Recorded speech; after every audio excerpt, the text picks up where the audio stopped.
आसानी से हो। तू ना सुधरबा सुना। अरे हम बिगड़ले कहाँ आयो। लइका में हर के तोहके ख्याल लइके, लइका में हर के तोहके ख्याल लइके, दारू पिए लाया घरे आटा दाल नइखे।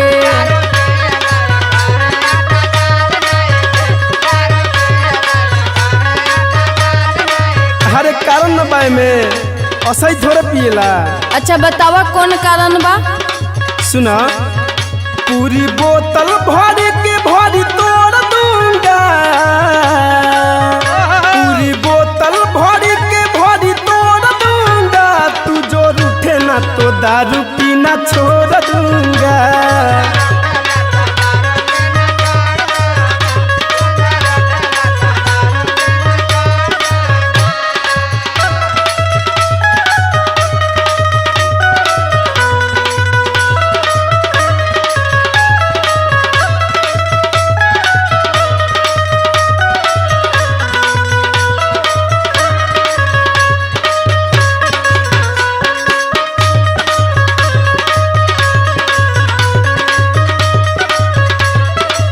अपनो तो गलतियाँ समझा और सुना हमार बात।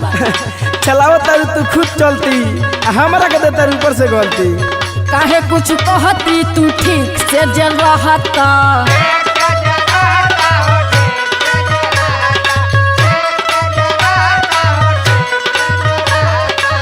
प्यार देती उतना तू जितना ले चाहता।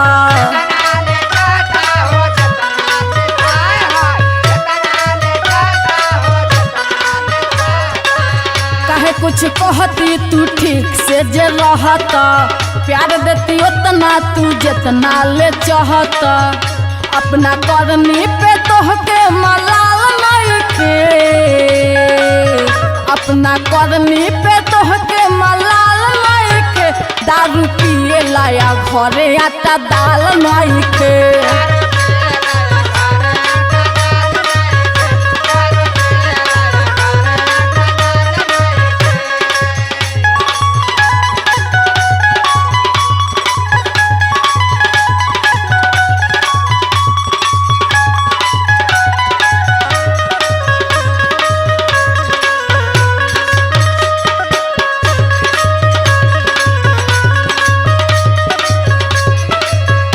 हरे कारण न बाय में तैका हमहू सुनी बतावा।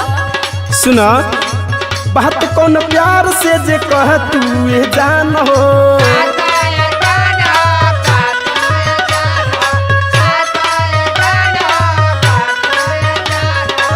जान पे को देती अपन जान कुर्बान हो।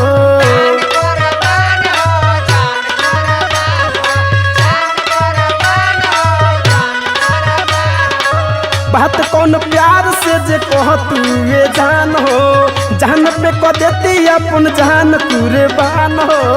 नई दिशा में लाइफ अपना मोड़ दूंगा, नई दिशा में लाइफ अपना मोड़ दूंगा, तू जो रूठे ना तो दारू पीना छोड़ दूंगा।